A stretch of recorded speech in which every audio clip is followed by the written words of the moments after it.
All right, welcome everyone to Career Expo. Today's session is Arts, Audio, Visual Technology, and Communication. Thank you to the students who are joining us live and to any of those who will watch our recorded session later. So today we have Justin from Lake Coast Local and Bill from CHA for Broadcasting with us today. They will be talking about their careers, how they got into their professions, and you'll also have a chance to ask some questions. So to start us off, we will be beginning with Justin from Lake Coast Local. So Justin, you can go ahead. All right. Well, thank you for having me, first of all. And I guess we'll just dive right into it since we only have about 10 minutes and a couple for questions. But I personally, I went to school in the Manitowoc area, graduated from Lincoln way back in 98, ages ago. But I really didn't know what I wanted to do when I graduated high school. I thought I was going to play football, and then, a knee injury, and then, that dream went away. So I floundered around for quite a while, just never really knowing what I wanted to do. And a company I was working for at one point went out of business when the economy tanked back in 2007. And I found myself moving out to Wyoming. And I got a job in radio out there and transitioned into a marketing department for a college, and where I became the photographer and videographer for the university. So that's kind of how I've always been involved in photos and videos, but I never really kind of made a profession out of it until I moved to Wyoming. So from there, spent about 10 years out there and met my wife out there. And she always loved coming back to Wisconsin. And she said, hey, wouldn't it be crazy if we just moved there someday? And I'm like, sure, let's do it. So long story short, we ended up back here and we decided to start our own business. She's a graphic designer. I'm a photographer, videographer. So I spent a lot of time in college just not knowing what I wanted to do. If I could give you one piece of advice about college, is take some great public speaking classes and some writing classes. Those two things right there will help you get to wherever you want to go. So as far as what it takes to get into photo and video, there's a lot of different avenues. I took the journalistic route, and then I found myself in photo and video. Never studied it, learned along the way, and just had some great teachers along the way, and got pretty proficient at it. But so why don't I just pull up my little slideshow here, and I'll just kind of cover some of the things that I'm currently doing in my area. So let's see if I go to share screen, right? And let's do this one. And boop. Okay.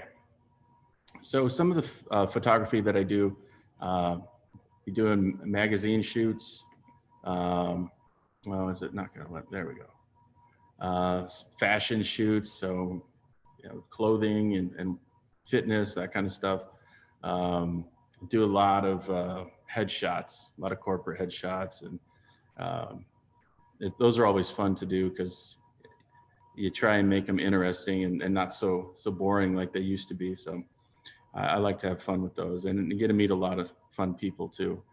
I love product photography. I never knew I would like it, but it's the one thing about shooting product is I can take a million shots of it and I never get a complaint when I say just one more, because I'm a habitual, unapologetic liar when I say just one more shot.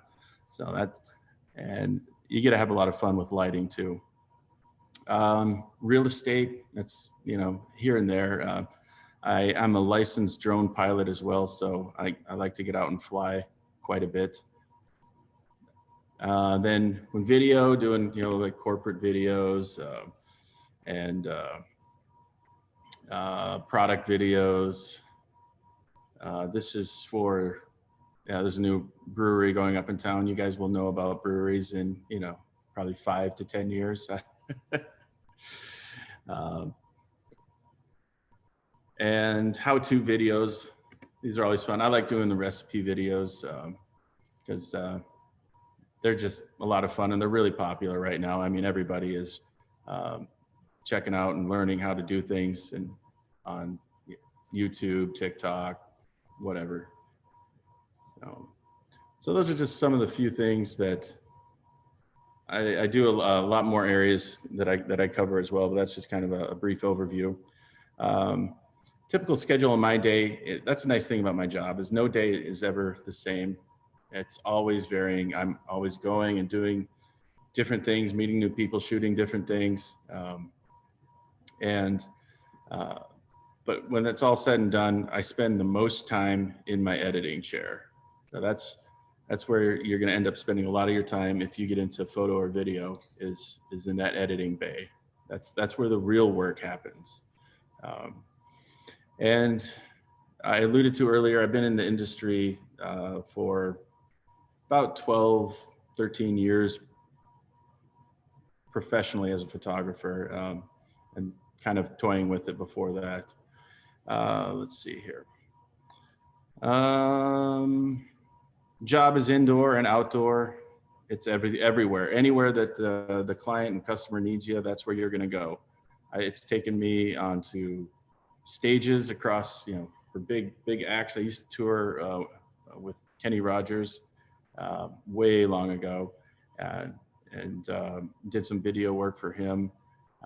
But then it's really, it'll take you where you want it to go, because there's so many niches in photo and video and what you want to specialize in. I have a hard time really settling on what I like to do, because I like to do it all. But if you just want to do portrait photography, there's a niche for that. And you just want to do product photography, there's jobs just for that. I do work with teams a lot. There's usually a creative team on larger projects. A lot of the times I work solo though too, or just with one other person who's making creative decisions, whether it be the client or an assistant that I have. And let's see, how are we doing for time? All right, just going down the questions here. Are there any dangers in this field of work? Well, yeah, there can be. I mean, we're all familiar with people who take photo and video a little too far. You're always hearing about somebody who's trying to get that selfie, falls off a cliff, or people who go a little bit too extreme. So I will say the job is as dangerous as you would like it to be. And one of the main reasons, I think I alluded to earlier, why I like my job is because it's never the same. I did a factory job for a little while, right out of high school, while I was trying to figure out what I wanted to do. And I went insane just doing the same thing every single day. And it was a great job for a lot of different people. They're able to make an entire career out of it, and they get their joy elsewhere. They punch in at work, and then they go and have fun afterwards. And I was the type of person that I needed to get a little something different out of work. So I love being able to do many different things, working my own schedule. Yeah, I put in a boatload of hours, but it's, if I want to take off and go do something, or if I got to run, take my kids to the doctor or pick them up from school or whatever, it's very flexible in that regards. So I think as far as college classes go, I mentioned I was a journalist. I was majored in journalism. So there was a photography component in that, but really we're all photographers anymore. And you have to really develop two major things to become proficient at photography and videography. Number one is developing your eye. There's a lot of rules that you'll learn along the way about what makes an image look good, and you want to develop that skill set. But number two is light. Really understanding how light works, and if you get those two things down, then you really opens up your entire world to how creative you can be. And let's see here. Do you need a license to do your job? You do not need a license to be a photographer or videographer. to be a drone pilot, you do need a license, a Part 107 license from the FAA to be a commercial drone license. Anybody can fly, but if you plan on making money and flying, then you will need to get that certification. Other than that, though, it's really your work will speak for itself, and it'll determine if people want to hire you or not. Not necessarily. It's not based upon the degrees you have. So, and let's see, getting up to the bottom here. Beginning, okay, yeah, this is what everybody wants to know. Wow, it's all about the Benjamins. How much are you gonna make? What does it look like when it comes payday? And this is a wide gap. Starting wages for a photographer are around 32,000 a year, but they can go up. Sky's the limit. There's millionaire photographers out there, and if right in the middle, you're going to be in that 50 to 75,000 range. So that's a very comfortable salary to live on, and to me, it's more about getting fulfillment and being happy at work and being able to not come home and hate what I do. So that's worth it for me. And benefits, if you get a job with an agency or a company, benefits are usually pretty good. So if you're independent, well, then you got to fend for yourself for benefits. But man, 10 minutes is not long enough.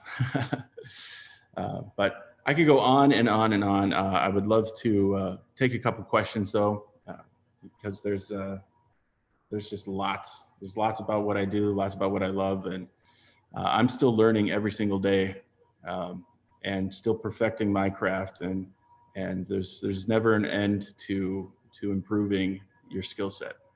So, if there's any questions, I'd be happy to take some right now.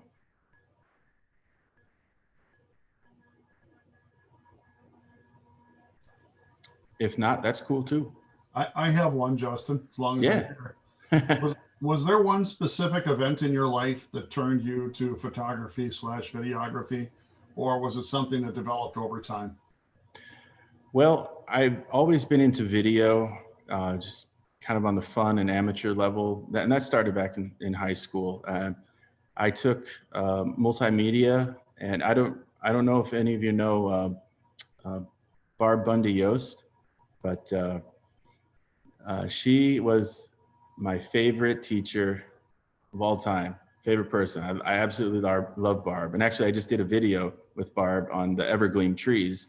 So if y'all go to Facebook and check out Lake Coast Local, you'll see that video there. But I really kind of fell into photography. I was journalism. I became a social media director for the college, and then the photographer left. And instead of hiring a new photographer, the marketing director's just like, oh, well, Justin can do that. So they just kind of dumped that on me. I'm like, whoa, I can snap photos, but, really learning it. So I did a lot of advanced learning on the job. I found myself a great mentor. And this was pretty late in my career. I think I was 32 at the time. So I really had the whole photography and videography thrust upon me, and I took to it. I loved it and really just learned in a short amount of time. Hey, Justin, I have a few kids in here from Michigan High School, and they are wondering how you managed to make enough connections to create your own business. Okay. Well, that's a excellent question. And remember when I said public speaking? It's about networking and getting out there. You've got to have, and I'm rolling my eyes here, but you've got to have a portfolio of content. You got to be able to show people stuff. So a lot of people take the route of doing a lot of free work or in the beginning, so you can build up that portfolio. But once you have that, it's really about getting out there, meeting people, and honestly, first thing I did when I moved back and we decided to start our business was I joined the chamber. That was the first thing I did, because that's an excellent networking opportunity there. So the more you can get out there, another great way is to start working with some nonprofits. That's a great way to give something back to the community. It looks good for yourself and for your business to donate some work to good causes.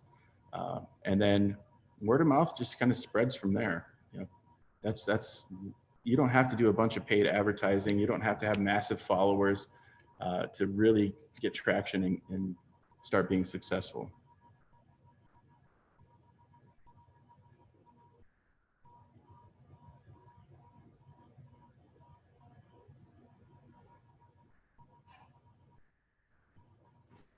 Thanks for answering those. Yeah, of course. All right.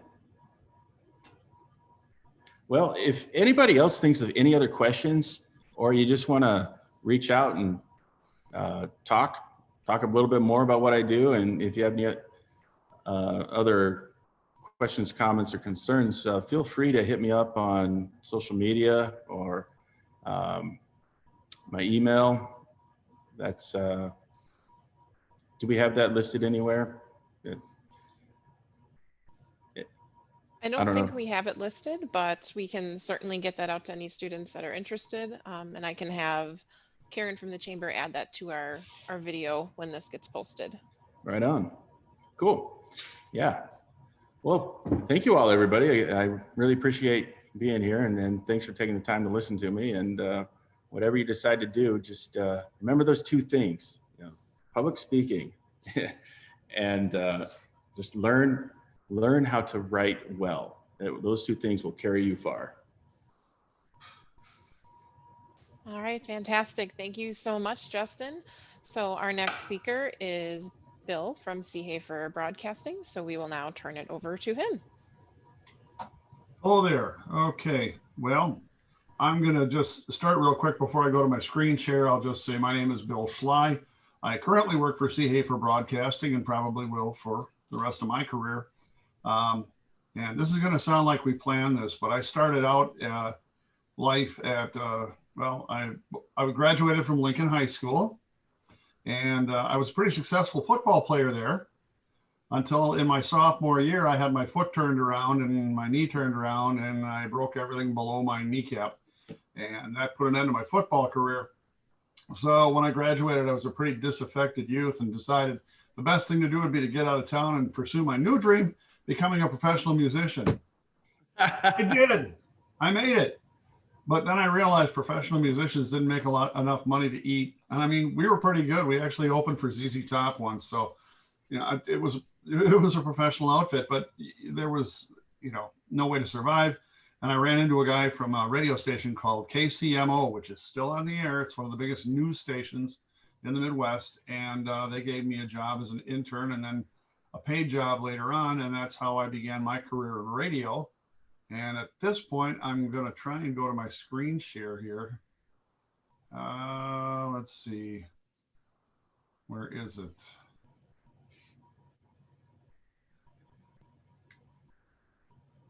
Uh-oh.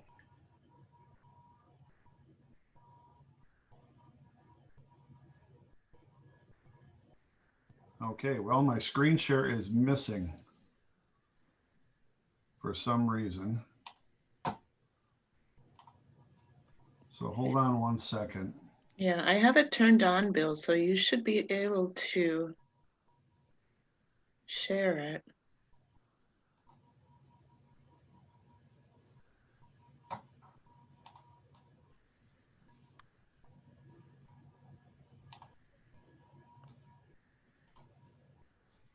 Okay, it's not showing up. So what I'm going to have to do is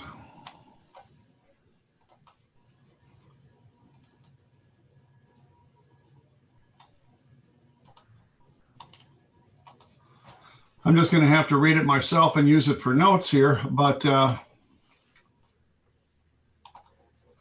well, like I said, I work for jpehrson Broadcasting. That involves 6 radio stations: WOMT, WQTC, WEMP,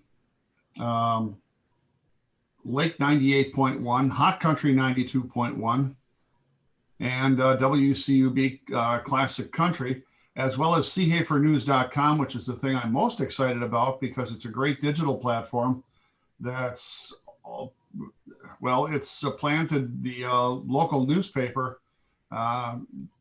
We have currently over 100,000 people a week, more like 120 now, I'm just being reminded, but over 120 people a week who are viewing jpehrson.com.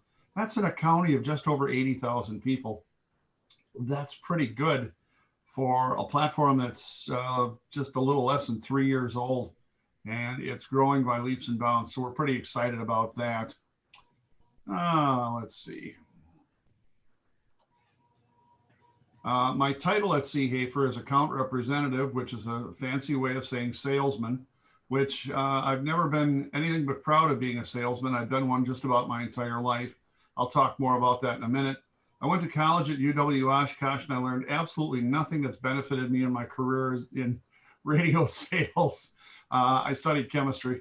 I spent 25 years combined in media, either in radio, television, or working in advertising agencies. The last 4 years, I have been at CHAFER Broadcasting. My typical day, what's my typical day like? I don't have a typical day. A typical day for me is non-existent. And the reason for that is simply because what I do is so diverse. I usually get to the office between 7:30 and 8 o'clock, unless I have a client that wants to see me earlier. That's about half my client list that wants to see me earlier than 7:30. So I can be visiting with a client at 6:30 in the morning or at 8:30 at night. It depends upon, you know, we work at their convenience, as do most people in sales. My job responsibilities, I maintain my current accounts. That's about 80% of my time. I network. Now, Justin talked a minute ago about networking and handwriting or writing in general, or communication, public speaking, all huge, absolutely tremendous, great points by him. But networking for referrals is how I find most of my business. Cold calling for new business, which that's become a whole new genre with social media and email and things like that. But cold calling has to account for about 30% of your business. Somebody asked earlier of Justin, you know, where he's been able to make his contacts to build his own small business. In any business, there's a rule of thumb that says every year you're going to lose 30% of your book of business. No matter what business you're in, you're going to lose on the average 30%. Now, why? People die. People move. People's brother-in-laws get into the same business, and then they think, well, it's my family. I have to take my business with my family. There are a multitude of reasons, but on the average, people lose about 30% of their business, and that needs to be replaced. And that's what cold calling is about. Going out, finding new businesses, new entities that want to work with you and become part of your client list. In my case, here at CHAFER, I'm also responsible for copywriting, meaning if someone does come on board and they don't have their own commercials, which most don't, I'm responsible for coming up with the ideas. Thankfully, I've worked all over the United States. The last 11 years before I came back to Manitowoc 4 years ago, I was living in Chicago. And I'm like a sponge. Every market I've ever worked in, I've written down, copied down, kept files on just about any good idea I've ever heard that I could bring back to a market like Manitowoc or like Green Bay or like Appleton or like Kansas City, Missouri, or like Shreveport, Louisiana, just some of the places I've worked where I could take these ideas from other cities and say, hey, this idea is new to you and we can use it. And I've been fairly successful at that. And then the other part of my responsibilities is billing and collections.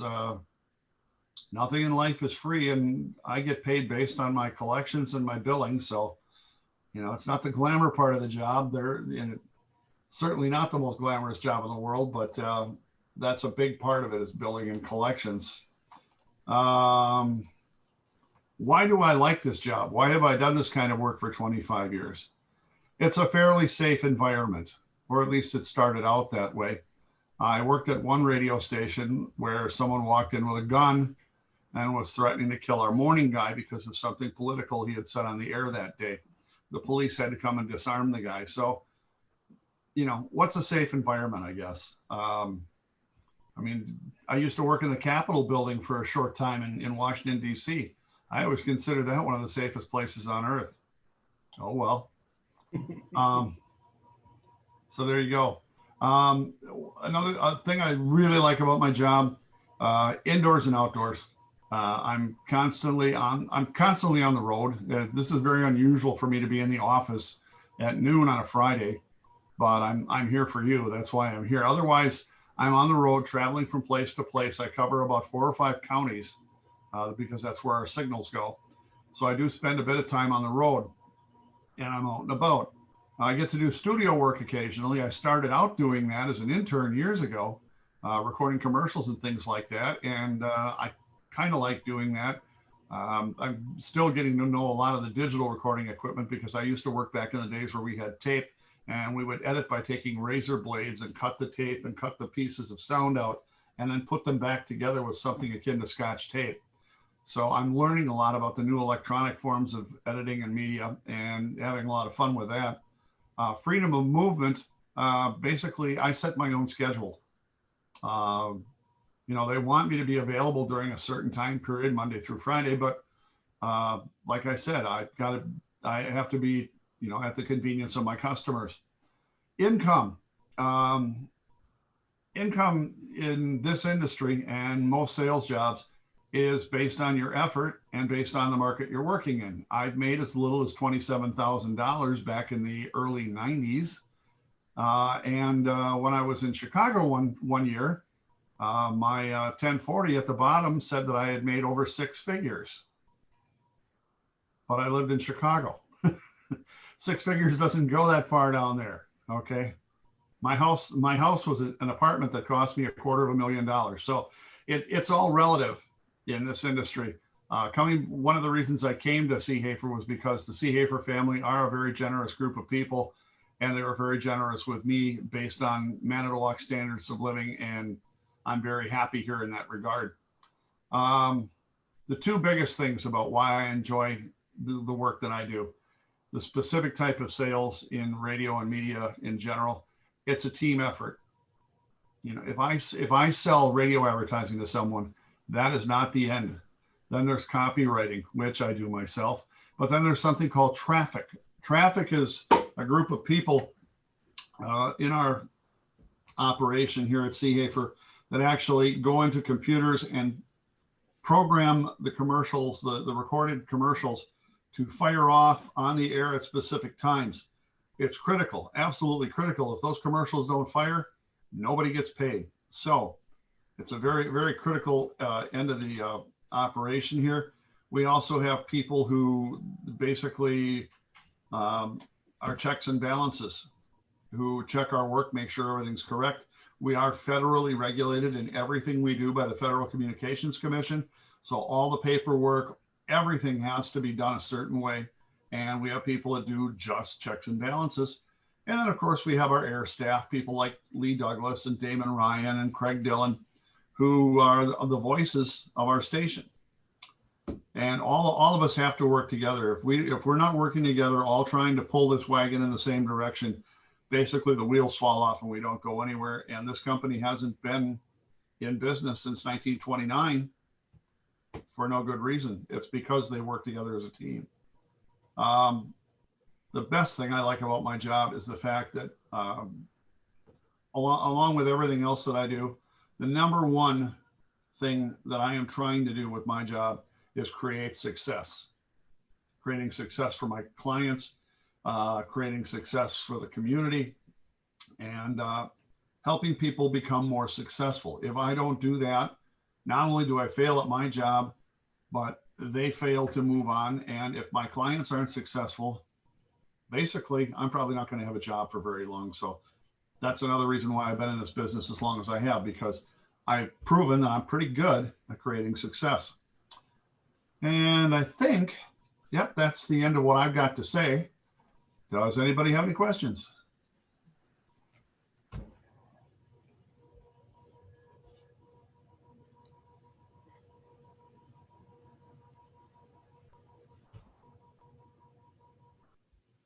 Quiet group. Okay.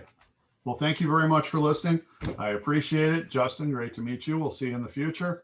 Bonnie, thank you very much for what you do.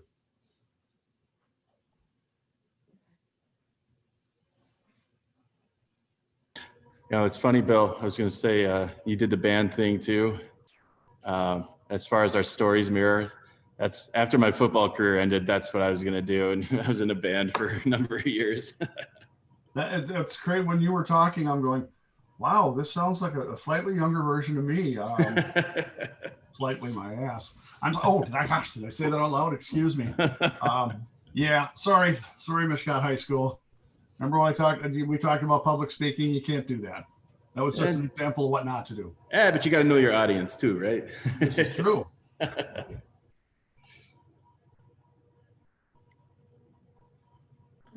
Bonnie, you seem to be muted right now. Thanks. I said, if anything, it's a good testament that sometimes plans change, and that's okay. And it's good to be exploring lots of options and building those skills now that'll help you in any type of career you would be pursuing in the future. And I just wanted to check if there were any questions before we signed off. I think we're good. All right, thank you. So thanks to everyone who joined us.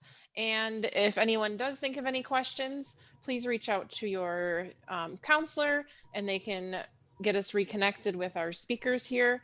And everyone have a great weekend and thank you very much.